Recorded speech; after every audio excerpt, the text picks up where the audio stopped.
ಓಂ ಶಾಂತಿ. ಇಂದಿನ ಮುರಳಿಯ ದಿನಾಂಕ 18/3/2025. ಪ್ರಾತಃ ಮುರಳಿ. ಓಂ ಶಾಂತಿ. ಬಾಪ್ತಾದ ಮಧುಬನ. ಮಧುರ ಮಕ್ಕಳೇ, ಈ ಸಮಯದಲ್ಲಿ ನಿಮ್ಮ ಈ ಜೀವನವು ಬಹಳ ಬಹಳ ಅಮೂಲ್ಯವಾಗಿದೆ. ಏಕೆಂದರೆ ನೀವು ಹದ್ದಿನಿಂದ ಹೊರಬಂದು ಬೇಹದ್ದಿನಲ್ಲಿ ಬಂದಿದ್ದೀರಿ. ನಿಮಗೆ ತಿಳಿದಿದೆ, ಈ ಜಗತ್ತಿನ ಕಲ್ಯಾಣ ಮಾಡುವರಾಗಿದ್ದೇವೆ. ಪ್ರಶ್ನೆ: ತಂದೆಯ ಆಸ್ತಿಯು ಅಧಿಕಾರವು ಯಾವ ಪುರುಷಾರ್ಥದಿಂದ ಪ್ರಾಪ್ತವಾಗುತ್ತದೆ? ಉತ್ತರ: ಸದಾ ಸಹೋದರ ಸಹೋದರ ಎನ್ನುವ ದೃಷ್ಟಿ ಇರಲಿ. ಸ್ತ್ರೀ ಪುರುಷರೆಂಬ ಪರವೆಯು ಹೊರಟು ಹೋಗಲಿ. ಆಗ ತಂದೆಯ ಆಸ್ತಿ ಪೂರ್ಣ ಅಧಿಕಾರವು ಪ್ರಾಪ್ತಿಯಾಗುತ್ತದೆ. ಆದರೆ ಸ್ತ್ರೀ ಪುರುಷರೆಂಬ ಪರವೆಯು ದೃಷ್ಟಿಯು ಹೋಗುವುದು ಬಹಳ ಕಷ್ಟ. ಇದಕ್ಕಾಗಿ ಆತ್ಮಾಭಿಮಾನಿಗಳಾಗುವ ಅಭ್ಯಾಸ ಬೇಕು. ಯಾವಾಗ ತಂದೆಯ ಮಕ್ಕಳಾಗಿವಿರಿ, ಆಗ ಆಸ್ತಿಯು ಸಿಗುವುದು. ಯಾರು ಒಬ್ಬ ತಂದೆಯ ನೆನಪಿನಿಂದ ಸ್ತೋಪ್ರಧಾನರಾಗುವರೋ ಅವರೇ ಮುಕ್ತಿ, ಜೀವನ್ಮುಕ್ತಿಯ ಆಸ್ತಿಯನ್ನು ಪಡೆಯುವರು. ಗೀತೆ. ಕೊನೆಗೂ ಆ ದಿನ ಎಂದು ಬಂದಿತು. ಓಂ ಶಾಂತಿ. ಮಕ್ಕಳು ಇದನ್ನು ತಿಳಿದುಕೊಂಡಿದ್ದೀರಿ. ಓಂ ಎಂದರೆ ನಾನು ಆತ್ಮ, ಇದು ನನ್ನ ಶರೀರವಾಗಿದೆ. ನೀವೀಗ ನಾಟಕ, ಸೃಷ್ಟಿ ಚಕ್ರ ಮತ್ತು ಸೃಷ್ಟಿ ಚಕ್ರವನ್ನು ಅರಿತುಕೊಂಡಿರುವಂತಹ ತಂದೆಯನ್ನು ತಿಳಿದುಕೊಂಡಿದ್ದೀರಿ. ಏಕೆಂದರೆ ಚಕ್ರವನ್ನು ಅರಿತುಕೊಂಡವರಿಗೆ ರಚಯಿತನೆಂದೇ ಹೇಳಲಾಗುತ್ತದೆ. ರಚಯಿತ ಮತ್ತು ರಚನೆಯನ್ನು ಮತ್ತಾರು ತಿಳಿದುಕೊಂಡಿಲ್ಲ. ಬಲೆ ಬಹಳಷ್ಟು ಓದಿರುವ ದೊಡ್ಡ ದೊಡ್ಡ ಪಂಡಿತ ವಿದ್ವಾಂಸರಿದ್ದಾರೆ. ಆದರೆ ಅವರಿಗೆ ಅಭಿಮಾನವಂತೂ ಇರುತ್ತದೆ ಅಲ್ಲವೇ? ಆದರೆ ಅವರಿಗಿದು ತಿಳಿದಿಲ್ಲ. ಜ್ಞಾನ, ಭಕ್ತಿ, ವೈರಾಗ್ಯವೆಂದು ಹೇಳುತ್ತಾರೆ. ಈ ಮೂರು ಮಾತುಗಳ ಅರ್ಥವನ್ನು ಅವರು ತಿಳಿದುಕೊಂಡಿಲ್ಲ. ಸನ್ಯಾಸಿಗಳಿಗೆ ಗೃಹಸ್ಥದಿಂದ ವೈರಾಗ್ಯ ಉಂಟಾಗುತ್ತದೆ. ಅವರಿಗೂ ಸಹ ಶ್ರೇಷ್ಠ ಮತ್ತು ಕನಿಷ್ಠರೆಂಬ ಈರ್ಷೆ ಇರುತ್ತದೆ. ಇವರು ಶ್ರೇಷ್ಠ ಕುಲದವರಾಗಿದ್ದಾರೆ, ಇವರು ಮಧ್ಯಮ ಕುಲದವರಾಗಿದ್ದಾರೆ ಎಂಬುದರ ಬಗ್ಗೆ ಅವರಲ್ಲಿ ಬಹಳಷ್ಟು ನಡೆಯುತ್ತದೆ. ಕುಂಭಮೇಳದಲ್ಲಿಯೂ ಮೊದಲು ಯಾರ ಸವಾರಿ ನಡೆಯಬೇಕೆಂಬುದರ ಮೇಲೆ ಬಹಳಷ್ಟು ಜಗಳವಾಗಿಬಿಡುತ್ತದೆ. ಇದಕ್ಕಾಗಿ ಬಹಳ ಹೊಡೆದಾಡುತ್ತಾರೆ. ಮತ್ತೆ ಪೊಲೀಸರು ಬಂದು ಬಿಡಿಸುತ್ತಾರೆ. ಅಂದ ಮೇಲೆ ಇದೂ ಸಹ ದೇಹಾಭಿಮಾನವಾಯ್ತಲ್ಲವೇ? ಪ್ರಪಂಚದಲ್ಲಿ ಯಾರೆಲ್ಲ ಮನುಷ್ಯಾತ್ಮರಿದ್ದಾರೆಯೋ ಎಲ್ಲರೂ ದೇಹಾಭಿಮಾನಿಗಳಾಗಿದ್ದಾರೆ. ಈಗಂತೂ ನೀವು ದೇಹಿ ಅಭಿಮಾನಿಗಳಾಗಬೇಕಾಗಿದೆ. ತಂದೆಯು ತಿಳಿಸುತ್ತಾರೆ, ದೇಹಾಭಿಮಾನವನ್ನು ಬಿಡಿ, ತನ್ನನ್ನು ಆತ್ಮ ಎಂದು ತಿಳಿಯಿರಿ. ಆತ್ಮವೇ ಪತಿತವಾಗಿದೆ, ಅದರಲ್ಲಿ ತುಕ್ಕು ಹಿಡಿದಿದೆ. ಆತ್ಮವೇ ಸತೋಪ್ರಧಾನ, ತಮೋಪ್ರಧಾನವಾಗುತ್ತದೆ. ಆತ್ಮವು ಹೇಗೋ ಅದರ ಆಧಾರದ ಮೇಲೆ ಶರೀರವು ಸಿಗುತ್ತದೆ. ಕೃಷ್ಣನ ಆತ್ಮವು ಸುಂದರವಾಗುವುದರಿಂದ ಕೃಷ್ಣನಿಗೆ ಶರೀರವು ಬಹಳ ಸುಂದರವಾಗಿರುತ್ತದೆ. ಆ ಶರೀರದಲ್ಲಿ ಬಹಳ ಆಕರ್ಷಣೆ ಇರುತ್ತದೆ. ಪವಿತ್ರ ಆತ್ಮವೇ ಆಕರ್ಷಣೆ ಮಾಡುತ್ತದೆ. ಕೃಷ್ಣನಿಗಿರುವಷ್ಟು ಮಹಿಮೆಯು ಲಕ್ಷ್ಮೀನಾರಾಯಣರಿಗಿಲ್ಲ. ಏಕೆಂದರೆ ಕೃಷ್ಣನು ಪವಿತ್ರ ಚಿಕ್ಕ ಮಗುವಾಗಿದ್ದಾನೆ. ಇಲ್ಲಿಯೂ ಸಹ ಚಿಕ್ಕ ಮಕ್ಕಳು ಮತ್ತು ಮಹಾತ್ಮರು ಒಂದೇ ಸಮಾನ ಎಂದು ಹೇಳುತ್ತಾರೆ. ಮಹಾತ್ಮರಾದರೂ ಜೀವನದ ಅನುಭವ ಮಾಡಿ ನಂತರ ವಿಕಾರಗಳನ್ನು ಬಿಡುತ್ತಾರೆ. ತಿರಸ್ಕಾರವು ಬರುತ್ತದೆ. ಆದರೆ ಮಗುವಂತೂ ಪವಿತ್ರವಾಗಿಯೇ ಇರುತ್ತದೆ. ಇದಕ್ಕೆ ಶ್ರೇಷ್ಠ ಮಹಾತ್ಮ ಎಂದು ತಿಳಿಯುತ್ತಾರೆ. ಅಂದಾಗ ತಂದೆಯು ತಿಳಿಸಿದ್ದಾರೆ, ಈ ನಿವೃತ್ತಿ ಮಾರ್ಗದ ಸನ್ಯಾಸಿಗಳು ಸಹ ಸ್ವಲ್ಪ ತಡೆ ಹಿಡಿಯುತ್ತಾರೆ. ಹೇಗೆ ಮನೆಯು ಅರ್ಧ ಹಳೆಯದಾದಾಗ ಮತ್ತೆ ಅದನ್ನು ರಿಪೇರಿ ಮಾಡಿಸಲಾಗುತ್ತದೆಯೋ ಹಾಗೆಯೇ ಸನ್ಯಾಸಿಗಳು ಸಹ ರಿಪೇರಿ ಮಾಡುತ್ತಾರೆ. ಅಂದರೆ ಅವರು ಪವಿತ್ರವಾಗಿರುವುದರಿಂದ ಭಾರತವು ಸ್ವಲ್ಪ ತಮಣವಾಗುತ್ತದೆ. ಭಾರತದಂಥ ಪವಿತ್ರ ಮತ್ತು ಧನವಂತ ಖಂಡವು ಮತ್ಯಾವುದೂ ಇಲ್ಲ. ಈಗ ನಿಮಗೆ ತಂದೆಯು ರಚಯಿತ ಮತ್ತು ರಚನೆಯ ಆದಿ ಮಧ್ಯ ಅಂತ್ಯದ ಸ್ಮೃತಿಯನ್ನು ತರಿಸುತ್ತಾರೆ. ಏಕೆಂದರೆ ಇವರು ಗುರುವಾಗಿದ್ದಾರೆ, ಶಿಕ್ಷಕ, ಸದ್ಗುರು ಆಗಿದ್ದಾರೆ. ಗೀತೆಯಲ್ಲಿ ಕೃಷ್ಣ ಭಗವಾನ್ ವಾಚ ಎಂದು ಬರೆದಿದ್ದಾರೆ. ಕೃಷ್ಣನಿಗೆಂದಾದರೂ ತಂದೆ ಎಂದು ಹೇಳುತ್ತಾರೆ ಅಥವಾ ಪತಿತ ಪಾವನೆಂದು ಹೇಳುತ್ತಾರೆ. ಮನುಷ್ಯರು ಪತಿತ ಪಾವನೆಂದು ಹೇಳಿದಾಗ ಕೃಷ್ಣನನ್ನೇ ನೆನಪು ಮಾಡುವುದಿಲ್ಲ, ಭಗವಂತನನ್ನೇ ನೆನಪು ಮಾಡುತ್ತಾರೆ. ಆದರೆ ಪತಿತ ಪಾವನ ಸೀತಾರಾಮ್, ರಘುಪತಿ ರಾಘವ, ರಾಜಾರಾಮ್ ಎಂದು ಹೇಳಿಬಿಡುತ್ತಾರೆ. ಎಷ್ಟೊಂದು ಗೊಂದಲವಿದೆ. ತಂದೆಯು ತಿಳಿಸುತ್ತಾರೆ, ನಾನು ಬಂದು ನೀವು ಮಕ್ಕಳಿಗೆ ಯಥಾರ್ಥ ರೀತಿಯಲ್ಲಿ ಎಲ್ಲಾ ವೇದಶಾಸ್ತ್ರಗಳ ಸಾರವನ್ನು ತಿಳಿಸುತ್ತೇನೆ. ಮೊಟ್ಟ ಮೊದಲನೆಯದಾಗಿ ಮುಖ್ಯ ಮಾತನ್ನು ತಂದೆಯು ತಿಳಿಸುತ್ತಾರೆ. ತಮ್ಮನ್ನು ಆತ್ಮ ಎಂದು ತಿಳಿದು ತಂದೆಯನ್ನು ನೆನಪು ಮಾಡಿ. ಆಗ ನೀವು ಪಾವನರಾಗುತ್ತೀರಿ. ನೀವು ಸಹೋದರ ಸಹೋದರಿಯಾಗಿದ್ದೀರಿ. ನೀವು ಬ್ರಹ್ಮನ ಸಂತಾನರು, ಅಂದರೆ ಸಹೋದರ ಸಹೋದರಿಯರಾದಿರಿ. ಇದು ಸದಾ ಬುದ್ಧಿಯಲ್ಲಿರಲಿ. ಮೂಲತಃ ಆತ್ಮಗಳು ಸಹೋದರಾಗಿದ್ದಾರೆ, ಮತ್ತೆ ಇಲ್ಲಿ ಶರೀರದಲ್ಲಿ ಬಂದಾಗ ಸಹೋದರ ಸಹೋದರಿಯಾಗಿ ಬಿಡುತ್ತಾರೆ. ಇಷ್ಟಾದರೂ ತಿಳಿದುಕೊಳ್ಳುವ ಬುದ್ಧಿ ಇಲ್ಲ. ಅವರು ನಾಮಾತ್ಮಗಳ ತಂದೆಯಾಗಿದ್ದಾರೆಂದ ಮೇಲೆ ನಾವು ಸಹೋದರಾದೇವೆ ಇಲ್ಲವೇ? ಅಂದ ಮೇಲೆ ತಂದೆಯನ್ನು ಸರ್ವವ್ಯಾಪಿ ಎಂದು ಹೇಗೆ ಹೇಳುತ್ತಾರೆ? ಆಸ್ತಿಯು ಮಕ್ಕಳಿಗೆ ಸಿಗುತ್ತದೆ, ತಂದೆಗೆ ಸಿಗುವುದಿಲ್ಲ. ತಂದೆಯಿಂದ ಮಕ್ಕಳಿಗೆ ಆಸ್ತಿಯು ಸಿಗುತ್ತದೆ. ಈ ಬ್ರಹ್ಮನು ಸಹ ಶಿವತಂದೆಯ ಮಗುವಾಗಿದ್ದಾರಲ್ಲವೇ? ಇವರಿಗೂ ತಂದೆಯಿಂದ ಆಸ್ತಿಯು ಸಿಗುತ್ತದೆ. ನೀವೆಲ್ಲರೂ ಮೊಮ್ಮಕ್ಕಳಾಗಿದ್ದೀರಿ, ನಿಮಗೆ ಅಧಿಕಾರವಿದೆ ಅಂದಾಗ ಆತ್ಮದ ರೂಪದಲ್ಲಿ ಎಲ್ಲರೂ ಮಕ್ಕಳಾಗಿದ್ದೀರಿ. ಮತ್ತೆ ಶರೀರದಲ್ಲಿ ಬಂದಾಗ ಸಹೋದರಿ ಸಹೋದರಿ ಎಂದು ಹೇಳುತ್ತೀರಿ. ಮತ್ಯಾವುದೇ ಸಂಬಂಧವಿಲ್ಲ. ಸದಾ ಸಹೋದರ ಸಹೋದರರ ಎಂಬ ದೃಷ್ಟಿ ಇರಲಿ. ಸ್ತ್ರೀ ಪುರುಷರೆಂಬ ದೃಷ್ಟಿಯು ಹೊರಟು ಹೋಗಲಿ.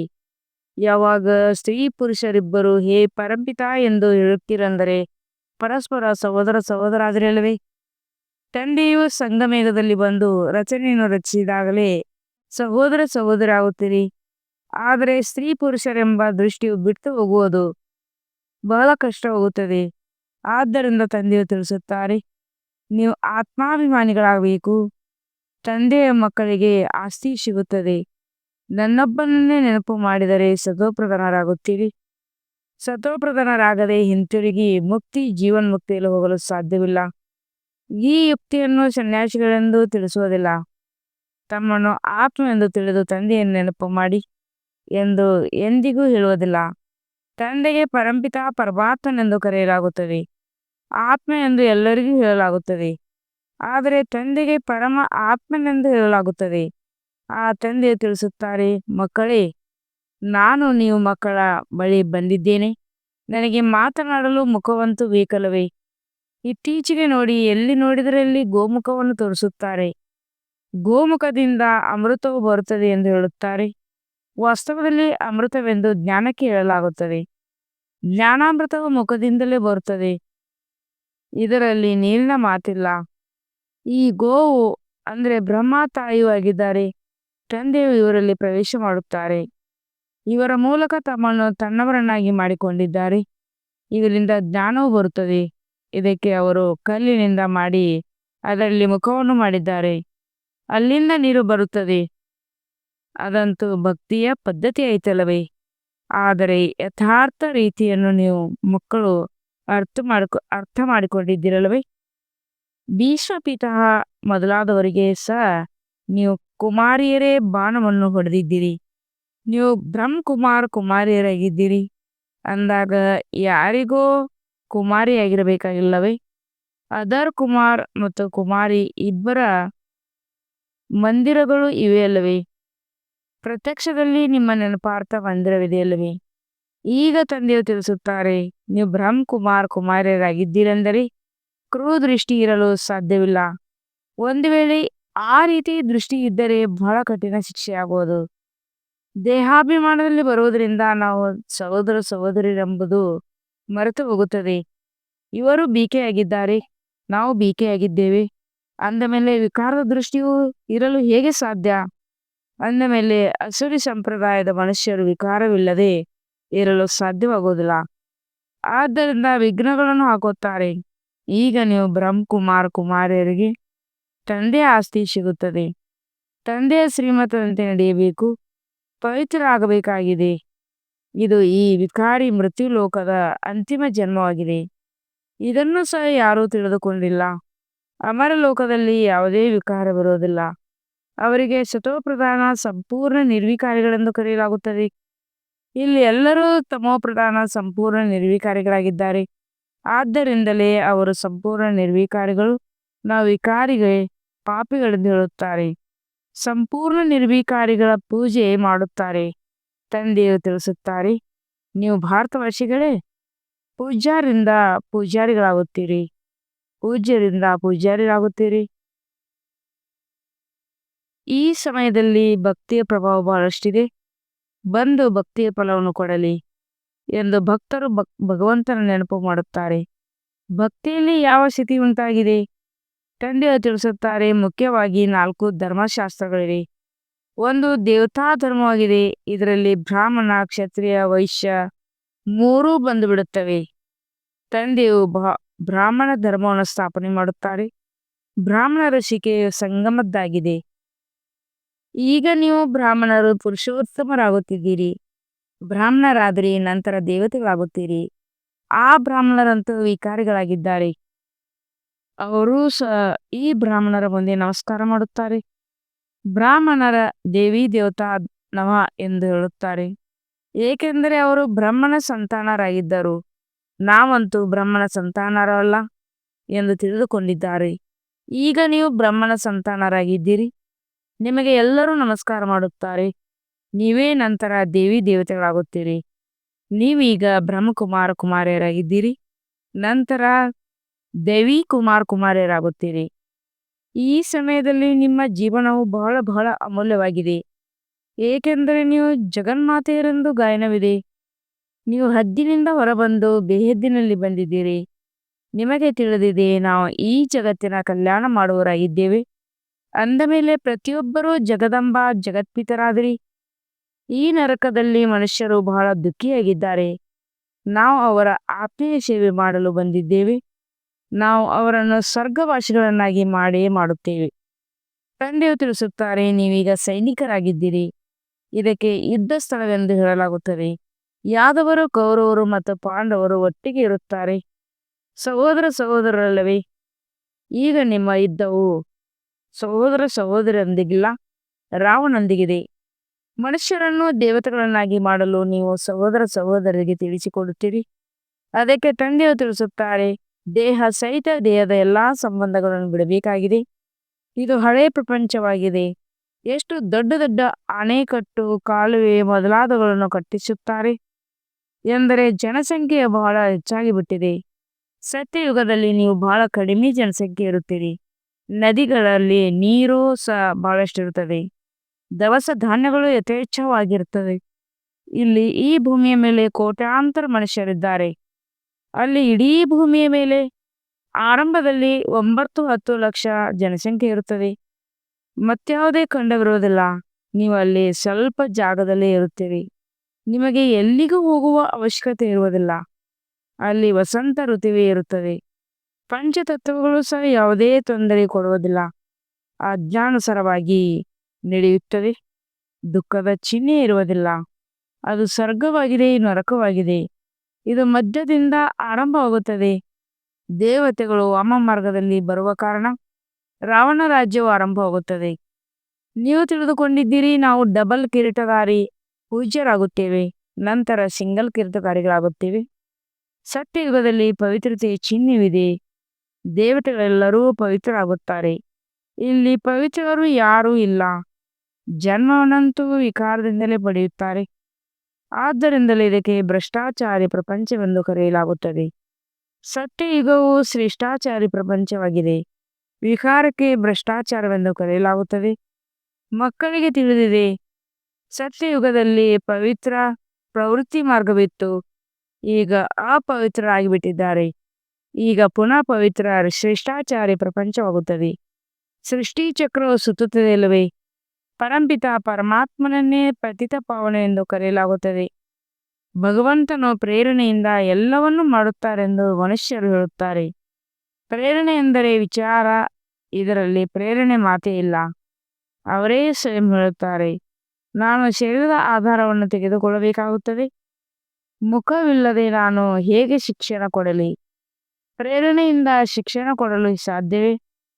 ಭಗವಂತ ಪ್ರೇರಣೆಯಿಂದ ಏನು ಮಾಡುವುದಿಲ್ಲ. ತಂದೆಯಂತೂ ಮಕ್ಕಳಿಗೆ ಓದಿಸುತ್ತಾರೆ. ಪ್ರೇರಣೆಯಿಂದ ವಿದ್ಯಾಭ್ಯಾಸವು ನಡೆಯಲು ಸಾಧ್ಯವೇ?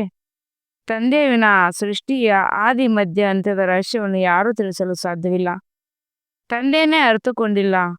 ಅವರಿಗೆ ಲಿಂಗವೆಂದು ಕೆಲವರು ಹೇಳುತ್ತಾರೆ. ಇನ್ನು ಕೆಲವರು ಅಖಂಡ ಜ್ಯೋತಿ ಎಂದು ತಿಳಿಯುತ್ತಾರೆ. ಬ್ರಹ್ಮ ತತ್ವವೇ ಈಶ್ವರನೆಂದು ಇನ್ನೂ ಕೆಲವರು ಹೇಳುತ್ತಾರೆ. ತತ್ವಜ್ಞಾನಿ ಬ್ರಹ್ಮಜ್ಞಾನಿಗಳು ಇದ್ದಾರಲ್ಲವೇ? ಶಾಸ್ತ್ರಗಳಲ್ಲಿ 84 ಲಕ್ಷ ಯೋನಿಗಳೆಂದು ತೋರಿಸಿದ್ದಾರೆ. ಒಂದು ವೇಳೆ 84 ಲಕ್ಷ ಜನಗಳಿದ್ದೇ ಆದರೆ ಕಲ್ಪದ ಆಯುಷ್ಯು ಬಹಳ ದೊಡ್ಡದಾಗಿರ್ಬೇಕು. ಯಾರು ಲೆಕ್ಕವನ್ನೇ ತೆಗೆಯಲು ಸಾಧ್ಯವಿಲ್ಲ. ಅವರಂತೂ ಸತ್ಯಯುಗಕ್ಕೆ ಲಕ್ಷಾಂತರ ವರ್ಷಗಳೆಂದು ಹೇಳಿಬಿಟ್ಟಿದ್ದಾರೆ. ತಂದೆಯು ತಿಳಿಸುತ್ತಾರೆ, ಇಡೀ ಸೃಷ್ಟಿ ಚಕ್ರವೇ 5,000 ವರ್ಷದಾಗಿದೆ. 84 ಲಕ್ಷ ಜನ್ಮಗಳಾಗಿವೆ. ಸಮಯವು ಸಹ ಅಷ್ಟೊಂದು ಬೇಕಲ್ಲವೇ? ಇವೆಲ್ಲವೂ ಭಕ್ತಿ ಮಾರ್ಗದ ಶಾಸ್ತ್ರಗಳಾಗಿವೆ. ತಂದೆಯು ತಿಳಿಸುತ್ತಾರೆ, ನಾನು ಬಂದು ನಿಮಗೆ ಇವೆಲ್ಲ ಶಾಸ್ತ್ರಗಳ ಸಾರವನ್ನು ತಿಳಿಸುತ್ತೇನೆ. ಇದೆಲ್ಲವೂ ಭಕ್ತಿ ಮಾರ್ಗದ ಸಾಮಗ್ರಿಯಾಗಿದೆ. ಇದರಿಂದ ಯಾರೂ ನನ್ನನ್ನು ಪಡೆಯಲು ಸಾಧ್ಯವಿಲ್ಲ. ನಾನು ಬಂದಾಗಲೇ ಎಲ್ಲರನ್ನೂ ಕರೆದುಕೊಂಡು ಹೋಗುತ್ತೇನೆ.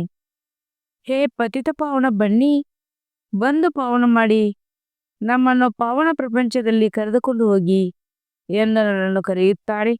ಮತ್ತೆ ಹುಡುಕಾಡಲು ಪೆಟ್ಟು ತಿನ್ನುವುದಾದರೂ ಏಕೆ? ಎಷ್ಟು ದೂರ ದೂರ ಪರ್ವತಗಳ ಮೇಲೆ ಹೋಗುತ್ತಾರೆ. ಈಗಂತೂ ಎಷ್ಟೊಂದು ಮಂದಿರಗಳು ಖಾಲಿಯಾಗಿ ಬಿದ್ದಿವೆ, ಯಾರೂ ಹೋಗುವುದೇ ಇಲ್ಲ. ಈಗ ನೀವು ಮಕ್ಕಳು ಸರ್ವಶ್ರೇಷ್ಠ ತಂದೆಯ ಚರಿತ್ರೆಯನ್ನು ತಿಳಿದುಕೊಂಡಿದ್ದೀರಿ. ತಂದೆಯು ಮಕ್ಕಳಿಗೆ ಎಲ್ಲವನ್ನೂ ಕೊಟ್ಟು 60 ವರ್ಷಗಳ ನಂತರ ವಾನಪ್ರಸ್ಥದಲ್ಲಿ ಕುಳಿತುಕೊಳ್ಳುತ್ತಾರೆ.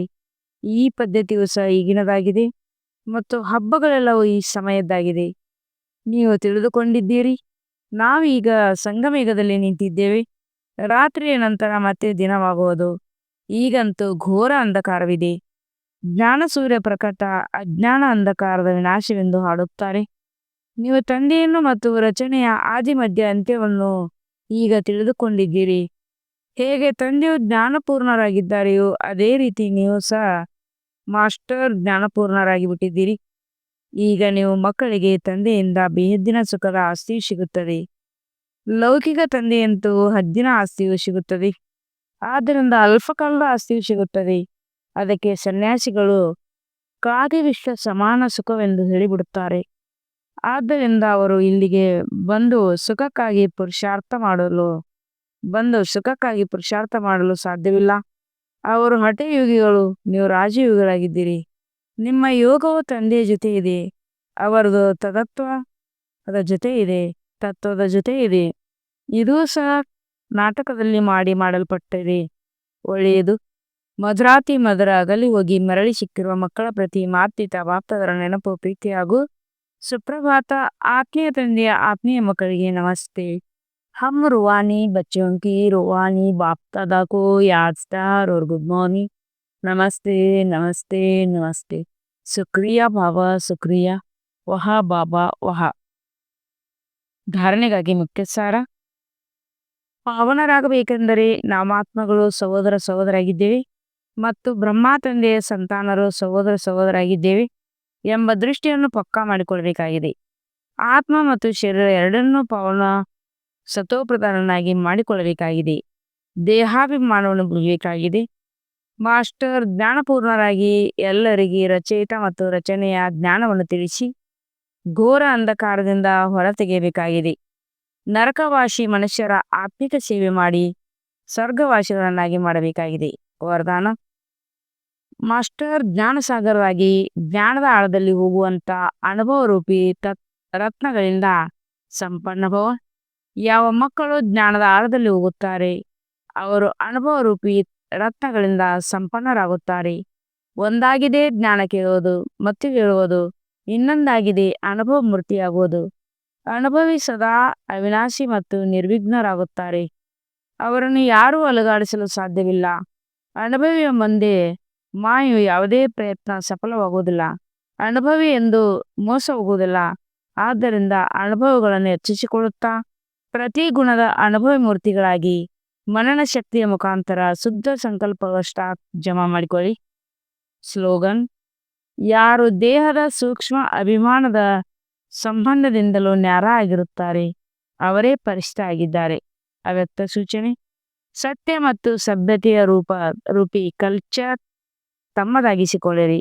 ಸಂಪೂರ್ಣ ಸತ್ಯವೂ ಸಹ ಪವಿತ್ರತೆ ಆಧಾರದ ಮೇಲೆ ಇರುತ್ತದೆ.